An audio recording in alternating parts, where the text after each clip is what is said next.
Kamahile Channel, ketemu lagi dengan saya Fiza dalam program Lapo Pemilu Negari Kamahile.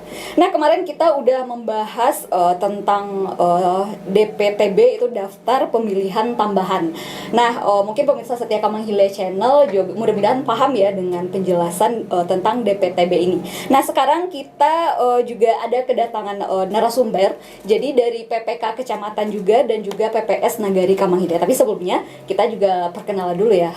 Silahkan Uni sama Ade. Baik, ya, terima kasih Saudari Fiza. Perkenalkan, nama saya Dewi Rusyanti, PPK Kamamage, Divisi Sosial Pendidikan Pemilih, Partisipasi Masyarakat dan SDM.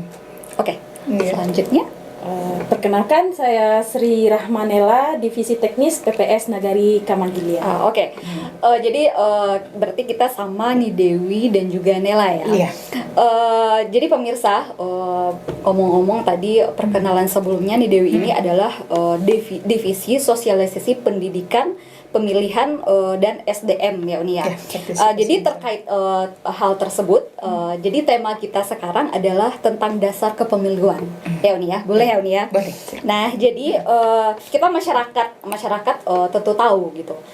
Pemilu apa? Yaitu pemilihan umum seperti itu ya. Tapi untuk lebih jelasnya itu pemilu itu apa Uni? Pemilihan umum itu sendiri apa? Pemilihan umum itu merupakan sarana demokrasi guna mewujudkan sistem pemerintahan negara yang berkedaulatan rakyat.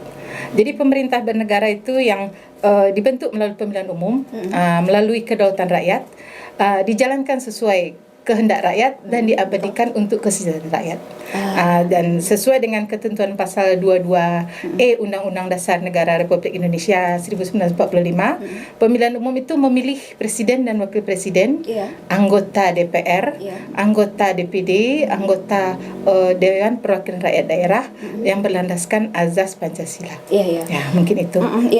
Maksudnya selama ini kita mungkin masyarakat awam gitu mengenal pemilu itu hanya memilih presiden gitu, seperti itu, memilih anggota DPR gitu. Berarti pemilu itu bisa secara bersamaan pemilihan presiden dalam satu waktu, bisa pemilihan presiden, DPRD, terus anggota DPD, anggota DPD seperti itu ya nanti. Kemudian ini selain itu kita udah tahu ya itu pemilu itu apa gitu. Kemudian tentu selain pengertian pemilu tentu ada asasnya seperti itu. Itu asas pemilu itu seperti apa? Kalau asas pemilu itu seperti kita ketahui ya, azas luber, jurdil, langsung, umum, bebas, rahasia, jujur dan adil. Jadi kalau langsung itu kita sebagai warga negara Indonesia secara langsung memilih wakil rakyat kita untuk duduk di pemerintahan. Sedang umum siapapun bisa, warga negara Indonesia yang berumur 17 atau sudah menikah, maksudnya 17 tahun ini pada hari pemungutan suara, atau telah menikah, dia mempunyai hak untuk melakukan menyalurkan hak suaranya. Dan syarat satu lagi, dia sudah terdaftar oleh penyelenggara di daftar pemilih. Mungkin itu daftar pemilih yang kita bahas kemarin ya, ada sebelumnya episode kemarin. Jadi ini tadi ada terkait pemilih tadi. Berarti salah satunya ini loh, salah fokus nih sama yang sudah menikah gitu, tapi umurnya di bawah 17 tahun tapi sudah menikah, apakah boleh gitu? Iya. Menurut undang-undang bisa. Jadi umur meskipun dia di bawah umur, tapi karena dia sudah menikah atau pernah sudah mempunyai hak pilih. Ada satu lagi, bebas. Dia kita sebagai warga negara Indonesia bebas memilih hak sesuai yang kita ingin, calon pemimpin yang akan duduk di pemerintahan. Rahasia, hak suara kita itu dijamin kerahasiaannya. Jadi siapapun bisa menyalurkan hak suaranya. Jujur, kita harus jujur menentukan hak suara kita di TPS tanggal 14 Februari, dan adil. Siapapun bisa secara adil, dilakukan secara adil, baik itu peserta pemilunya, untuk sebagai pemilihnya, untuk menyalurkan hak suaranya. Mungkin itu Vijaya. Satu lagi nih mengenai pemilih ini gitu. Tadi kan semuanya bisa memilih dengan sesuai dengan peraturan tadi gitu. Dan juga penasaran nih, apakah ODGJ termasuk, apakah mereka bisa memilih atau seperti apa? OGDJ itu kalau masuk ini Gangguan jiwa. gangguan gitu, jiwa, ya. gangguan jiwa petang kemarin kita kan ada kawan kita petugas Pantarlih. Petugas Pantarlih itu dia akan mendata semuanya masuk. Tapi kalau dibilang OGDJ itu orang dengan gangguan jiwa, mungkin harus dibilang gangguan jiwa itu tentu harus ada legalitasnya. Dari rumah sakit bisa, tapi dari dokternya ya mungkin itu salah satu syarat sah dimasukkan sebagai daftar pemilih. Nah, kemungkinan juga kita kan OGDJ masuk ke TPS. Betul. Nanti hancur ya semua. Nanti hancur semua tuh dobrak abis. Oke, ini selanjutnya ini jadi sudah ada itu pemilu, kita udah mengetahui pemilu seperti apa, kemudian asasnya juga seperti apa. Terus kemudian tujuan pemilu itu sendiri apa? Tujuan pemilu itu teman pemilih ya, memberikan pendidikan politik kepada warga negara Indonesia akan hak dan kewajibannya. Kita kan pemilu 5 tahun sekali. Apalagi kita tanggal 14 Februari 2024 kita akan memilih 5 suara. 5 suara. Itu termasuk apa itu 5 suara itu? 5 suara tadi yang sebelumnya sudah saya bilang tadi, kita memilih presiden dan wakil presiden, anggota DPR RI, itu anggota DPD, itu anggota Dewan Perwakilan Provinsi, itu sama anggota Dewan Perwakilan Rakyat Daerah Kabupaten. Kalau nggak salah itu sama ya dengan 5 tahun kemarin, 5 tahun itu tahun 19. Kalau yang 20 mungkin itu. Berarti agak ribet juga ya dengan 5 kategori seperti itu. Jadi terkait tadi dengan ada 5 pemilih kategori pemilihan seperti itu. Jadi kan masyarakat hanya tahu dengan presiden dan wakil presiden mereka yang siapa yang mereka inginkan. Apakah 4 kategori itu mungkin kita yang mengetahui kita yang mengetahui itu paham gitu. Tentu masyarakat yang mungkin yang lansia atau yang seperti apa itu apakah terkendala sesuatu bagaimana untuk mengatasi hal-hal seperti itu. Kadang-kadang mungkin kita masyarakat hanya contoh DPR RI. Saya nggak, walaupun orang-orang sudah kampanye segala macam gitu memperkenalkan ini calon-calon pemimpin daerah mereka, terus DPRD segala macam, apalagi lansia seperti itu pasti lupa yang DPR RI ini siapa gitu. Jadi asal ini aja. Itu gimana? Apakah ada solusi untuk hal-hal seperti itu? Itu gimana nih? Mungkin kalau untuk calon pemilih yang lansia yang akan datang ke TPS menyalurkan hak suaranya, untuk saat ini kita belum dapat informasi dari KPU. Mungkin kita tunggu saja informasi dari KPU.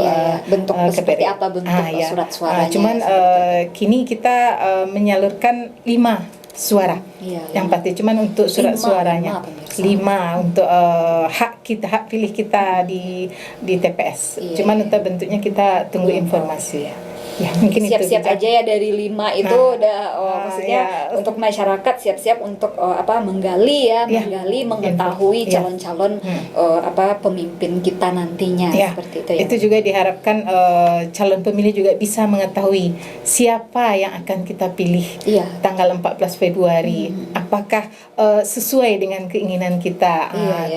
Jadi jangan sampai kita tibanya membeli kucing dalam karung. Betul. Dan lagi kita kini sebagai pemilu ini juga sebagai sirkulasi elit kepemimpinan.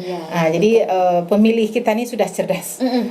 Sudah terus paham dan lagi untuk kepemimpinan yang akan datang mudah-mudahan bisa menjadi harapan rakyat Indonesia. Mudah-mudahan mungkin itu bisa. Oke, kita barusan udah ngobrol-ngobrol sama Dewi nih. Nah, selanjutnya kita sama Nela.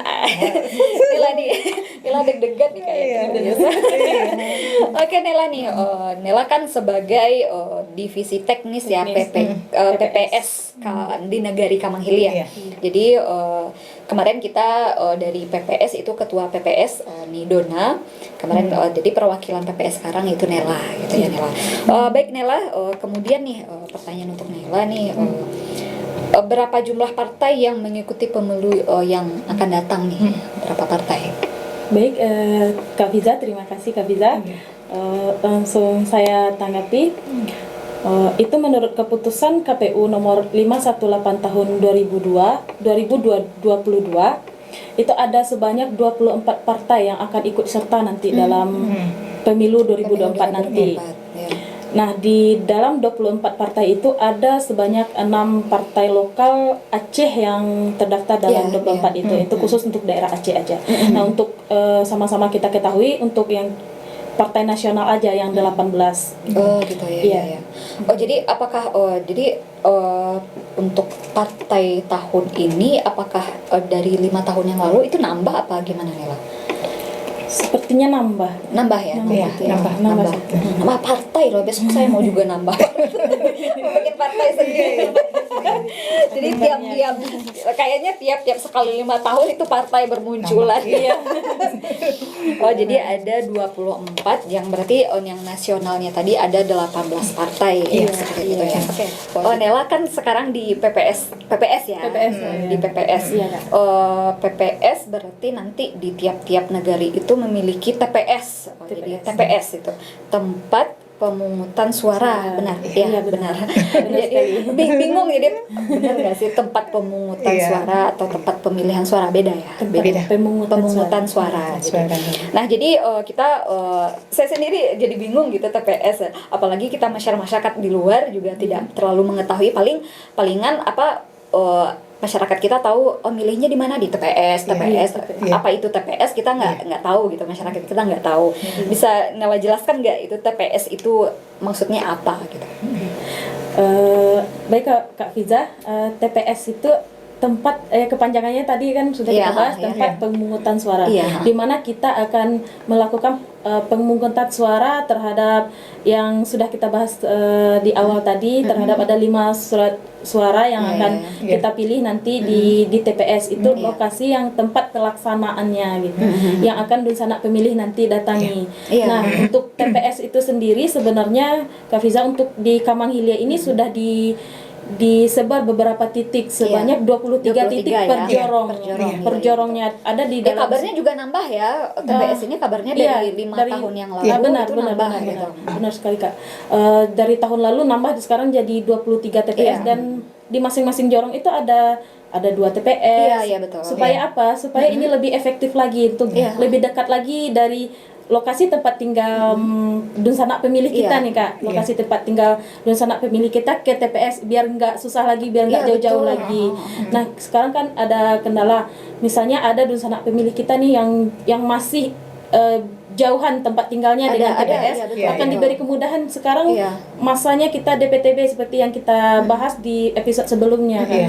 Jadi untuk sanak pemilih yang masih jauh tempat TPS-nya yang sudah ditetapkan oleh Pantarlih yang sebelum-sebelumnya yang sudah didata, jadi bisa langsung untuk mencek DPT-nya apa benar nih jauh dari rumah kita kan. Bisa dicek, bisa dicek di browser HP-nya masing-masing, dicek dpt.online.kpu.go.id, nanti masukin nick-nya, nanti keluar ini kerja ke Pantarlih yang bulan-bulan sebelumnya kan. Betul. Nanti keluar sendiri tuh di TPS mana, ini rasanya jauh nih dari rumah, pengen yang dekat aja biar buka pintu bikin langsung malas TPS, masyarakat bikin malas sekarang udah dikasih kemudahan. Nah sekarang waktunya Kak untuk kita perubahan datanya gitu. Siapa tahu pengen pindah TPS biar lebih dekat lagi. Nah untuk di Kamang Mage sendiri ya Bu Dewi ya, berapa titik TPS di Kamang Mage kita ada 82.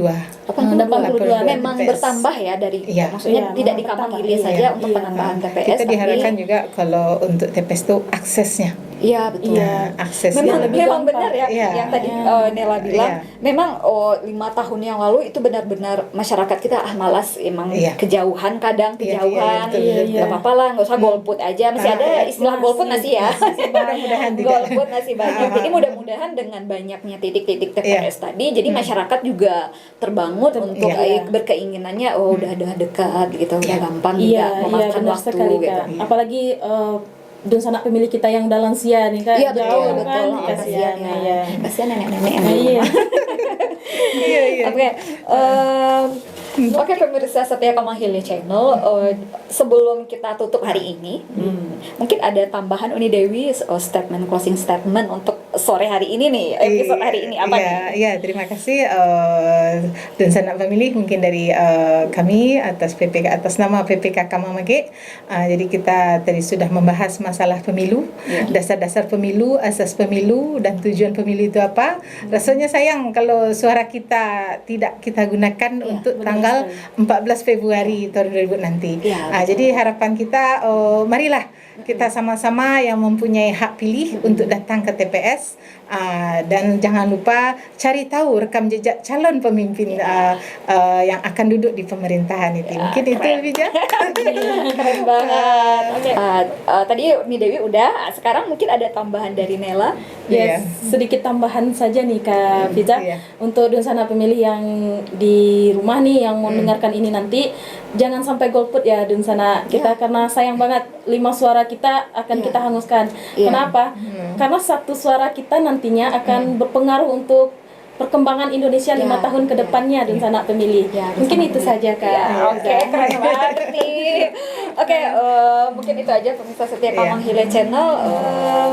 Mungkin itu aja ya Uni pembahasan episode kita hari ini khusus tentang dasar kepemiluan gitu. Jadi Dunsana pemilih tadi jargonnya PPK Kecamatan Kamamage gitu ya, Dunsana pemilih nih Kamamage khususnya di Kamanghili ya.